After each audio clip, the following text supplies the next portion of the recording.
welcome to Leap Taken. Here at Leap Taken, I talk about all things witchy, craft-related, law of attraction, manifesting, esoteric, and everything else in between. So I want to talk about some common myths around practicing as a witch. And I'm definitely I'm just sharing with you guys some of the common myths I have to deal with. Let me know in the comments if any of this resonates with you. So I'm going to just jump right in. The first thing is that I'm in line with Satan and that I'm somehow, I don't know, I'm satanic. I've heard that. Or, I don't know, evil. I mean, family members, said that to me. Most of the time when if I share things with you, most of the time it's family or somebody I actually know that's, very close. It has been around in my life for quite some time. Rarely does a stranger say that to me, except on the internet. I have nothing to do with Satan. Myth number one debunked. First of all, I don't really know any practicing Satanists personally. I mean, I'm a curious person, so I like to know what's going on, what it's about. So I've peeked into that realm a little bit because I'm just curious. I like to study different things in the pagan or occult umbrella. So I definitely have peeked through and read a couple things and saw a few videos and just, it started because I heard somebody say the left-hand path. And I was like, what are we talking about? And that led me to one thing and that led me to another, anyway. But that's not me. I'm not over there. To believe or to even be a Satanist, I think I'd have to have some sort of, I'd be kind of bought into the idea of a Satan, and I don't believe that. One of the things that I know I've struggled with in my practice, and the other thing is demons, myth, kind of 1A of this initial myth, working with demons. Is the demons that are talking to you. That's not your ancestors, that sort of stuff. I don't believe in demons. So hear me out. I know there are witches who do, work with demonology. And here's the thing, from a scholarly point of view, I find this stuff fascinating. And I like to read up on it and I like to find things out. I'm a student, a forever student. I love learning different things, especially under the occult. So I'm going to, I get some sort of pleasure reading, sort of that sort of stuff. I find it very interesting. And it makes me think and it makes me ponder, and I can draw conclusions to other aspects of my life and personalities of others and so forth. But I don't actually believe it. I don't. If you kind of know a little bit about Christianity, there have been priests who have come out for quite some time, theologians who have specifically stated, I've seen interviews myself where these learned individuals who are high ranking in the Catholic Church, specifically is what I saw, who said that Satan or hell was created. And it's all really based on Dante's Inferno for mostly how it's kind of how people think of hell now. But it was something that was made up, essentially. It was made up. So if that was made up hell, then how do we get to this Satan? Oh, the falling angel, Lucifer, blah, blah, blah. I'm going to tell you something else now that we're on this. The reason it never resonated with me when I'm casting a circle calling to the different angels is because that does not resonate with me at all. The concept of angels. I should probably add that. I should probably start with, before coming into Wicca, which is what I initially came into, I was basically comfortable referring to myself as an atheist at that point. So let's just start there. So I was pretty divorced. I was pretty divorced from Christianity at that point. So the concept of Satan and all that, to me, one leads to the other, and I'm not really a fan or truly believing in any of the other stuff. So no, I I don't believe that you need more people. So there's no demons talking to me because there are no demons. And I know for others, listen, I talk to people who are totally, insanely, definitively Christian, period. And I said that, well, I'm not talking to demons because they're not real. And then they said, well, none of the stuff you believe in is real. I said, well, then none of the stuff you believe in is real. None of it. That didn't go well. But anyway, I say to you, if you're curious about this, there is no demonology other than just the fascination of reading some stuff and watching movies and things like that. There's no demons, there's no devil, there's no Satan in my craft. Myth number 2. Let's talk about ancestors. Worshiping. People think some of us witches who do ancestor reverence worship. Now, maybe there are some. Here's the thing. On side note, I am seeing some witches, people who refer to themselves as witches, actually kind of. It seems like they are worshiping their ancestors. So I can see how an outsider would believe that, because me, a bit of an insider, I'm also looking at these people and I'm wondering, why are you worshiping? That's not the point. You are in the land of the living. And here is, your domain, so to speak. You don't need to be worshiping, revere, elevate, celebrate, but not worship.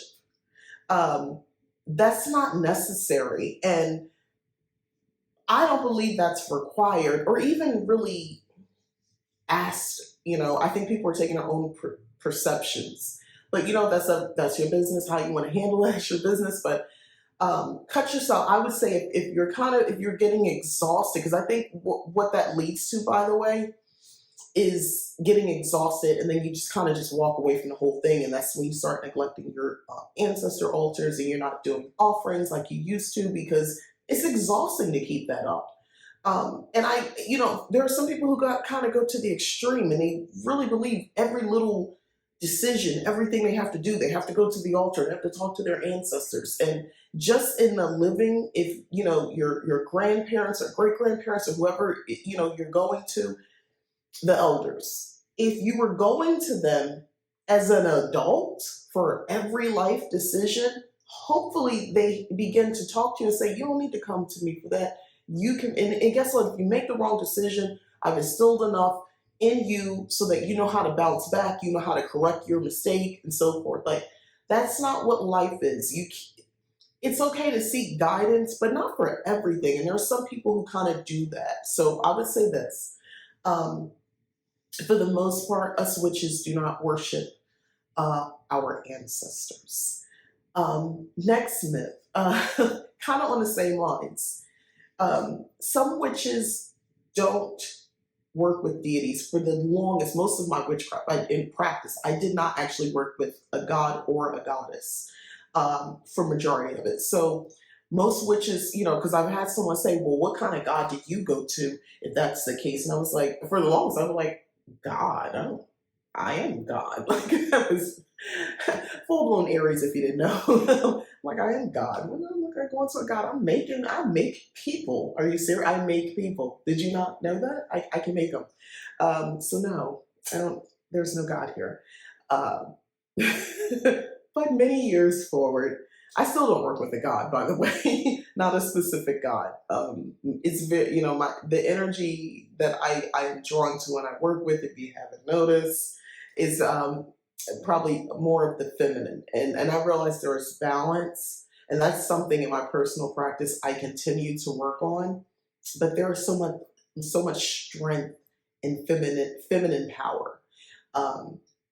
There's so much that resonates with me and that I can relate to, and I feel safe working with the darkest of goddesses, working with, the ones of the underworld and all that sort of, like, I can draw so much from that, and I feel very safe in those spaces, safe in that liminal space.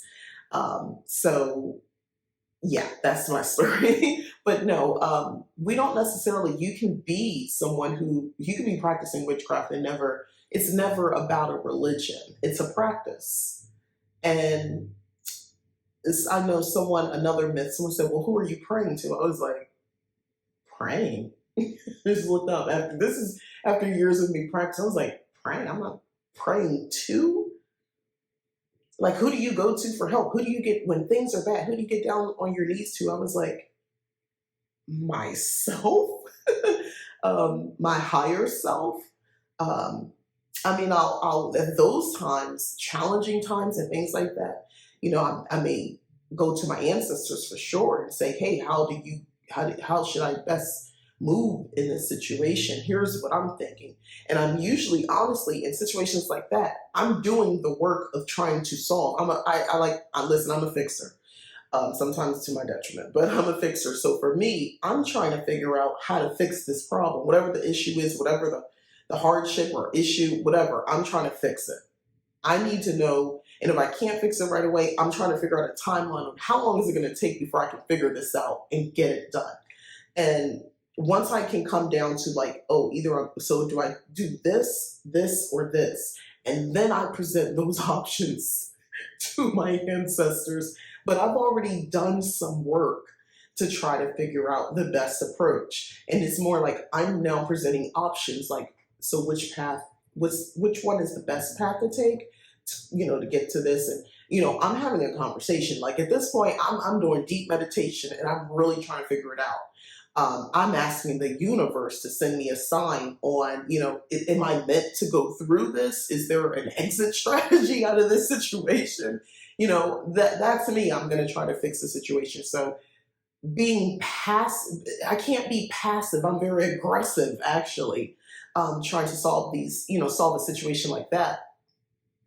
To me, prayer feels too passive. And I'm not really passive. So that's not going to work. So that's a myth. The other myth, the term witch, it's for white women. It's only for white women. It's not for, us Black people. That's a myth that I'm hearing. And, let me just say this. I don't know, I love calling myself a witch. I'm a cottage witch and I love the connotations and I love that people kind of look like, well, what's that? And, draw their own conclusions depending on what their background and where they're coming from. But I love calling myself a witch. To me, a witch has always simply been a wise woman. Anything else has to do with societal, ish and, patriarchy and fear and all that other stuff, that's anything else you're putting on it, that's what it has to do with through the ages, through history, and including modern times. To me, it just simply means a wise woman. And I aspire to be a wise woman.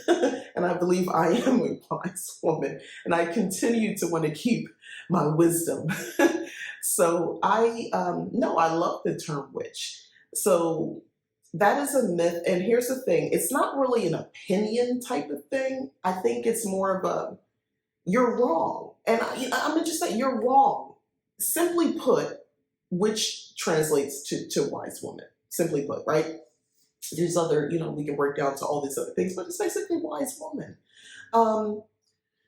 And that was to be feared through the ages. Don't buy into that. Don't buy into that. If you are a Black practitioner and you're listening to this, it is not just for white women. I'm going to tell you it's not. And, the other thing is, if you are the other myth I'm going to go with, which is kind of connected, is if you specifically, so if you're a white witch, well, I guess if you're a white American witch, you should be practicing this. If, this being, let's say, Wicca or something like that, which, come on, if you're a white witch and you're watching this, you're like, I don't want to practice Wicca. Exactly. And if you're a Black witch, you should be practicing hoodoo. If Black American witch. If you're not practicing hoodoo, you maybe need to be looking at getting initiated. You need to be doing Ifa. You need to be doing that. Or, whatever, and it's like, and also you really should be consulting your Bible if you're doing these spells, because the book of Psalms and da, da, da, da. And here's the thing, I refute all of it. I seriously do. First of all, the worst thing you tell me is what I should be doing. Don't do that. You lost me as soon as you said, well, you should. No, ooh, checked out. I can't do that. You do what you feel called to. You do what you feel called to. And many people are called to things that are more, closely in line with their cultural background or their ancestral cultural background. And that makes sense to me. And some of us like to do that too and infuse some other things that we don't really know why we're drawn to it. Maybe there is something in my ancestral background. I'd like to believe it is. Also, I have a natural curiosity, and if things click for me, if it feels like a fit, then I go further into it, I go deeper into it, witchcraft included. So there's certain paths that make sense to me, and they resonate with me. And to be a cottage witch, for me, is the keeper of the home, the energy, keeper of the energy. I don't care if you live alone or if you live with 10 other people, you're still in your home. And that's very important to me. So, I do certain things in my home for aesthetically, it might look like an aesthetic thing. And part of it is because I like things to look nice, but also there's an energy component to that as well. I move things around. I don't like things to be too stagnant. Since I've been on YouTube, which has not even been that long, I have changed my background and rooms around so many times, and I'm probably going to change it again very soon, over the next few months, because spring's coming and I got to revamp. But I love to change things and keep fresh energy going. And I believe the house over time has its own essence, its own energy. And I like to work with that energy. It helps and aids me in my magic. And it's not a thing where it's hard work and I have to keep bending over and doing all these things, or I'm not worshiping my house or the energy of the home. It's more that it's a reciprocal type energy. And a lot of that has to do with, yes, or using roots, herbs, and things of like that, things of that nature. And other times it's more of I'm not using any tools. I'm just using my mind. I'm using my heart, my words, my body, I'm movement and things of that nature. I'm just using me because the magic lies within me. Um, and that is to me very much a witch. So yeah, very much a witch. And I'll just leave that there. And then I think one of the final myths that I just like to bust, like to break up about all of this, witchcraft, all of it. And a lot of things I kind of went over had a little bit to do with Christianity and things like that. The other thing is that you have to be a witch, you have to be a woman, you have to be born a woman, you have to be a certain look. Either if you're old, you're an old hag. You look old and like wrinkly and crone in a negative sense. I don't see crone as a negative thing. Or you're fresh, young, sweet, which or white. There's the whole thing. There's like it's the look of a witch is basically what I'm getting at. There is no look. There is no look. Witches come in all shapes, sizes, ages, colors, sexes, non-binary, whatever, all of it. There's no one there's really no stereotype for a witch. And the whole concept of that stereotype of it being like this wicked, mean lady, old lady, really comes from like fairy tales, and fairy tales like, Disney for sure. And then if you go a little bit further, you can understand parts of Europe that those stories came from. And, they had a purpose as well. When you really think about it, all of this, if you're willing to think a little bit beyond what's on the surface, there is so much that has to do with just simply patriarchy. Really, it's just about women not ever coming into full power. Really, that's what it is. And I know for a lot of people, that's very difficult to draw those conclusions. But those stories, if you were trying to bring up a new generation bring up children to understand that women always have their place and it's behind a man, um, never on her own, never in her true power. You would create these narratives, the evil stepmother, she's coming in and she's always ruining it for the young, pretty, fertile woman, young woman. Um, Aging is the worst thing that could happen to us, or, we need to be put out to pasture. It's mostly to do with patriarchy. It's mostly to do with kind of keeping the status quo with women and, them being in their place and being a wise woman. That's not a good thing because if you're going to do things differently, you can't go back to unknowing once you know something. And it's hard to continue to toe the line. So those are the couple myths that I kind of wanted to go over. So I'm going to wrap it up here. I just kind of wanted to talk this out. Sorry, I had to pause just to cough up some. My eyes got a little glassy. That's why. The remnants of that COVID is just, well, it's still there. But anyway, I wanted to talk about this because I just kind of, I don't know, it was on my mind. I actually had something totally differently scheduled for this week, and I'll probably still make that video, and I'll just go ahead and post it. But I wanted to talk about this because, I don't know, it really bugs me. I've had clearly some recent run-ins. Listen, I talk about what I know and what I experience. And this is what I know and I've experienced. So yeah, I wanted to share it and see if anybody else out there is dealing with these ridiculous myths about us. And of course, there's plenty more. I haven't heard about the eating babies in a while. No one's accused me of eating babies, but I think people think that's not probably, I don't know. Maybe I don't come across enough people who go with that, but I don't know. Is it because I'm black? So what do y'all think black witches do? I don't know. Let me know the fun myths and stereotypes and weird things you might have been accused of because somebody found out you're a witch. I'm really curious. These are just the things off the top of my head, but I'm happy to share and unload some of this because once I make this video and I read over a couple comments, I'm really done. But somebody really got to me, and that's why I'm sharing it here. This is my therapy. All right, thanks so much for watching. Again, I'm Mika, this is Leap Taken. Please don't forget to hit like, subscribe, share. Consider going to leaptaken.com to check out some of my services. And thanks again for watching. All right, bye.